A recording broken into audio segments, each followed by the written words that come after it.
یہاں تک کہ آپ خود بخود بیدار ہوں، کیونکہ ہمیں کچھ معلوم نہیں ہوتا کہ آپ پر خواب میں کیا تازہ وحی آتی ہے۔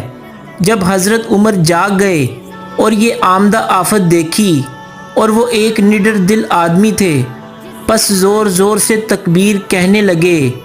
اسی طرح بآواز بلند آپ اس وقت تکبیر کہتے رہے جب تک کہ نبی کریم صلی اللہ علیہ وآلہ وسلم ان کی آواز سے بیدار نہ ہو گئے۔ تو لوگوں نے پیش آمدہ مصیبت کے متعلق آپ صلی اللہ علیہ وآلہ وسلم سے شکایت کی۔ اس پر آپ نے فرمایا کہ کوئی حرج نہیں، سفر شروع کرو۔ پھر آپ تھوڑی دور چلے، اس کے بعد آپ ٹھہر گئے اور وضو کا پانی طلب فرمایا اور وضو کیا اور اذان کہی گئی۔ پھر آپ نے لوگوں کے ساتھ نماز پڑھی۔ صحیح بخاری حدیث نمبر 344۔